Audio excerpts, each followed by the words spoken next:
Joining me now to discuss the latest on the Russian invasion in Ukraine is Australian Strategic Policy Institute Director of Defence Strategy and National Security, Michael Shoebridge. Michael, thank you for your time this evening. Look, I want to start with how seriously should we be taking this threat of a biological or chemical attack being unleashed by Vladimir Putin during this invasion?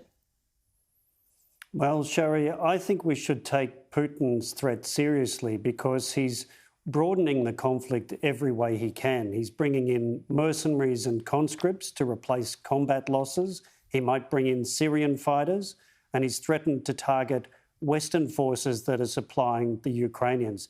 That's because the war is going awfully for Vladimir Putin.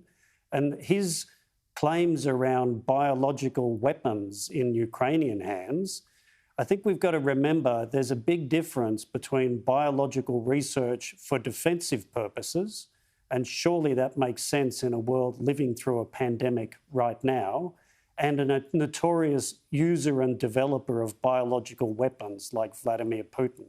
So he's raising this to try and make an equivalence between the European nations and the US and the Ukrainians and himself.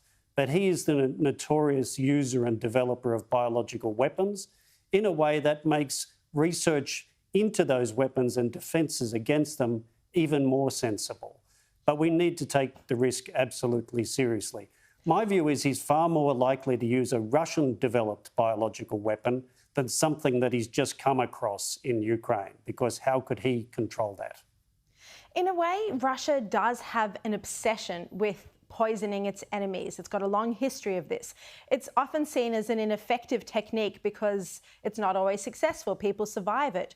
Why do you think Russia is likely, or Putin might be likely, to turn to this technique that it's used for centuries in this current war? Well, you look at what he's done with Assad in Syria.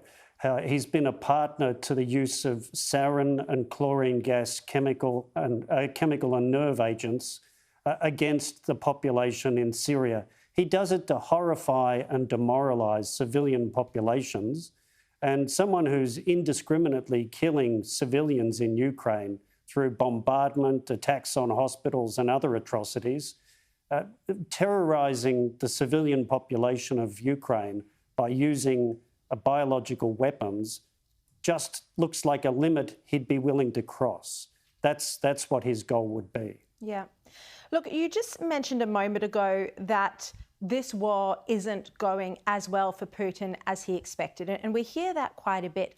But some analysts say that Putin is desperate not to be humiliated, and so he is preparing to really escalate his aggression in Kiev. What do you think about this, and do you think there's any chance that Putin won't be successful in this invasion? Well, if success is conquering a country and leaving the people brutalised, engaged in a violent resistance to Russian occupation, then that could be success. But that isn't the end. It's not a victory parade with peace following afterwards. I really don't think Putin has a plan for how this ends, but he cannot admit defeat. So he will continue his brutal assault, and he will broaden the conflict, as we've spoken about, potentially with these horrific weapons, with all the pretexts he can find, and I think attacking NATO supply. That's going to, I think, shift the debate in NATO about what NATO should be willing to do. So the longer this conflict goes on, victory looks more elusive for Putin, and unfortunately, he has to find a way to tell his people he's won somehow. There's been a lot of criticism of the US and NATO's slow, belated response to get any military assistance, lethal aid to the Ukrainian people. Is there anything the West can do at this point to help Ukraine, to help Zelensky? I think getting these supply chains working even more smoothly, it looks like the anti-aircraft and anti-tank weapons are extremely effective. I think cheap armed drones are also very effective. Isn't it alarming that our Australian Defence Force has none of them? But we've seen Turkish armed drones used by the Ukrainians very effectively. flowing more of them in would be invaluable. And thinking about if Putin's willing to break the limits of conduct, why should NATO and Ukrainian partners constrain themselves about presence in Ukraine and even more active support? I think we've got to really question the limits NATO's putting on itself.